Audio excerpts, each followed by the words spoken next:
Order! Order! You are an incorrigible delinquent at times. Behave yourself, man!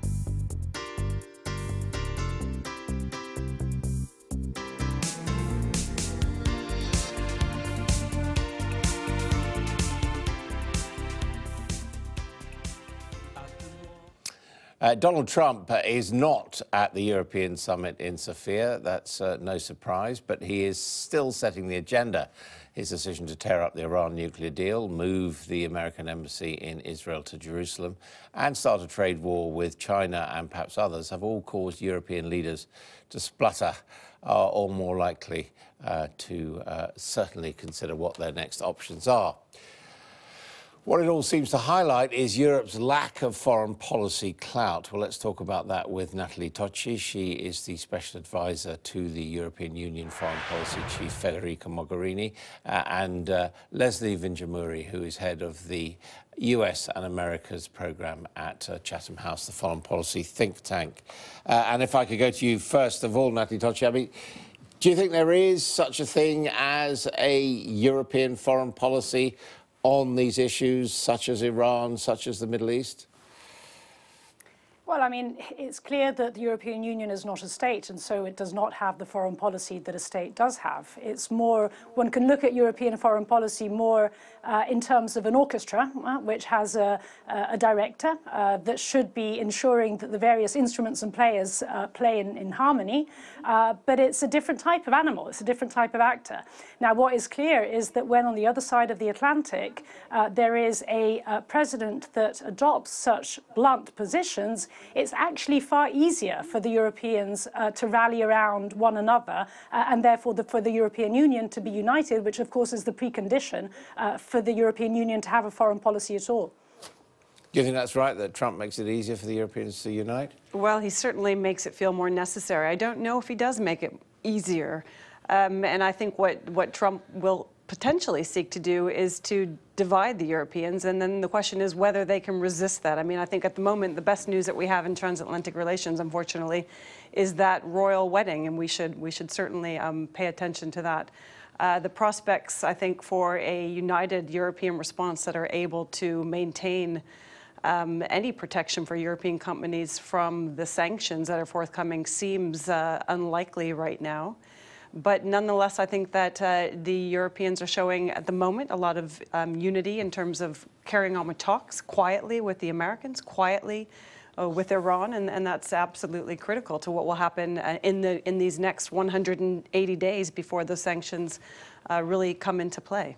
But I mean, if we take, for example, the whole question of Iran, Europeans do have to choose, don't they? But whether they stick with a more open trade policy towards Iran, possibly facing American sanctions, or whether, as seems to be already taking place in Germany and elsewhere, they give priority to their much bigger trade with the United States.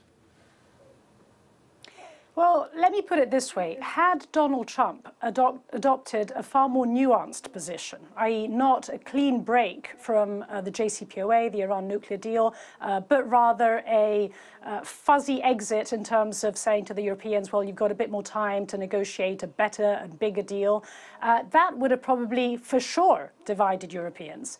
Now, I don't wish to argue here that now that there has been a clean break by the Trump administration, things have become easy, but what I'm arguing is that at least now there's a possibility for the Europeans to do the right thing, and as was pointed out, so far that unity has actually been maintained. Now the point is translating that unity in words and rhetoric into a unity in action, and of course that is a difficult path to go through. But as I said, at least now we have the possibility to do the right thing. Had there been a more nuanced position across the Atlantic, that possibility simply would not have been there.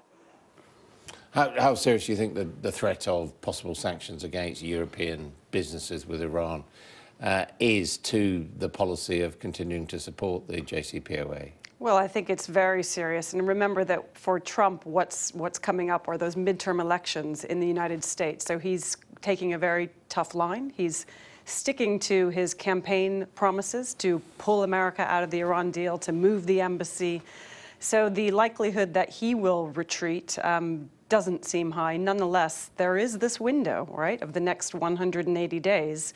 And the question will be, what sort of talks are going on and what will they achieve that might go some distance towards perhaps allowing Trump to rethink, right, that strategy. I don't think a lot will change, though, before those midterm elections, because he can now turn to his base and say he's doing what he said he would do.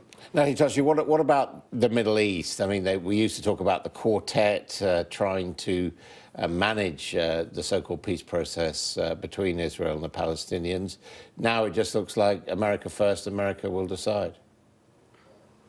Well, I mean, I think the Jerusalem move really indicates the fact that the United States has disqualified itself as the mediator of this conflict. Now, of course, that doesn't mean to say that there is another mediator waiting in the sidelines. Unfortunately, there isn't. But here I would just go back to what the broader European approach to a variety of Middle Eastern questions, from Syria to Israel-Palestine to indeed the Iran nuclear deal itself is, which is the fact that there is no single actor that can actually fix any of these problems. And it is only by different international players, and of course with the regional players, that we can hope to make a small contribution to the deep insecurity which is afflicting the region. Is the so-called quartet still in action? Does it still exist? That notion, which of course Tony Blair, after leaving office, was involved with, of the Europeans, the Americans, Russians, all working together. Is that still valid? Well, I mean, I would say it's still there on paper. Now, if the question is, does it actually produce anything in practice? Of course, my answer to that question is not a particularly optimistic one. But my point here is that as the United States has made its move on Jerusalem, it has, as I said, disqualified itself. It has hollowed out any meaning of the plan that has been talked about for so long, and it has actually so far not appeared. And therefore, the need for a variety of different actors, which indeed can be sort of, one can go back to the quartet itself, in a sense now becomes more rather than less important. Leslie, I mean, as you look at these actions by the White House, I mean, do you see a method in it, or is this just sort of knee-jerk, instinctive policy by tweet? Well, there are a couple things here. One is, remember that there have been changes in the U.S. recently. The appointment of Bolton and Pompeo mean that what Trump initially wanted to do, he's really now claiming and he's able to do in terms of taking a hard line on Iran and strengthening that partnership with Israel. I mean, it's important to say in US terms there are perhaps more Foreign Office professionals than the previous occupants of those offices. Well, but they also have very strong views, as we know of Bolton, a very clear line on the use of force, reluctance on diplomacy, tough line on Iran, tough line on North Korea, and not a willingness to play this sort of brokerage role with Europe as being more important than those harder line issues. So I think it's not an optimistic place to be in with respect to a peace process with Israel and Palestine. But remember, there wasn't a peace process in place in any case. This makes it more difficult because, as we've heard, it certainly makes it clear that America is taking a very clear line on where its priorities are in the region. But there wasn't anything going on before this either, so it's making it harder, but it's not getting in the way of a prior process. I mean, Brussels may not like it, but do you see an ideological consistency, or indeed a policy consistency in what the Americans are doing? Well, I would say that there is certainly a consistency in terms of trying to destroy the various elements of the multilateral system. I think this is fairly clear, and we've seen it in the JCPOA, we've seen it on climate, we're seeing it on trade, and who knows what's going to come next. Now, whether there's any consistency in what the administration is actually trying to build and construct on the ashes of what it's destroyed, at the moment, it's not that there's any consistency, there's no action at all. What about Brexit? Is Britain now, although Theresa May obviously as a member of the EU still is attending this Balkan summit today, but is that causing a rift? Is Britain becoming semi-detached, if you like, from the European Union's approach to the world? Actually, I would say that so far the opposite has been happening. I mean, I think what's quite interesting is that, as everyone will recall, Brexit was saluted by Trump as a precursor of things to come, and assuming that this would actually sow greater divisions within the Union, as well as obviously between the United Kingdom and the rest of the European Union. I actually think that on foreign policy this hasn't happened, and the UK stance on the JCPOA is a demonstration of this.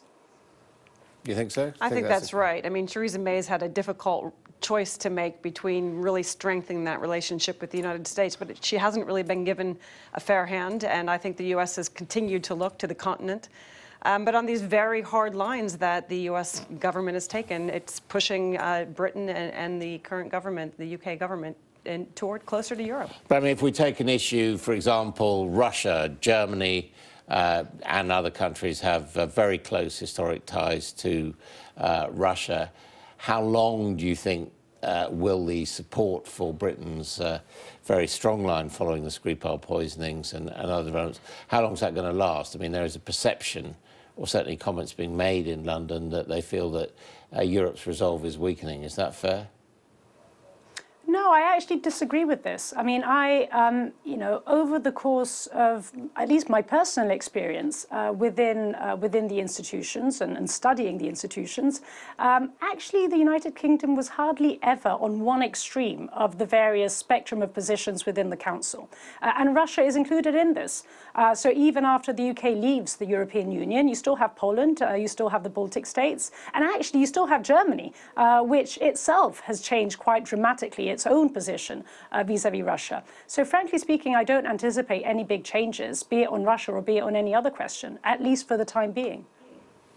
I think it's very hard to anticipate where this will go, and there will be a series of pragmatic choices made as Britain exits the European Union, case by case, and a lot of it's going to come down to the economics behind the broader economic relationships and how those have to be necessarily prioritized. It's going to undoubtedly affect Britain's foreign policy choices. And just finally, Natalie Tocci, what about security cooperation? Obviously an issue that was raised this week by the head of MI5, Andrew Parker, also one that's come up in the context of the Galileo satellite system. After Brexit, is there going to have to be less practical security cooperation between the EU27 and the UK? I actually think that this is by far the most promising dossier of the Brexit negotiation. And it's by far the most promising, not only because it is the one area in which interests so very visibly converge, but also because the bargaining power between the two sides is far more equal as compared to what it is on the more economic dossiers of the Brexit negotiation.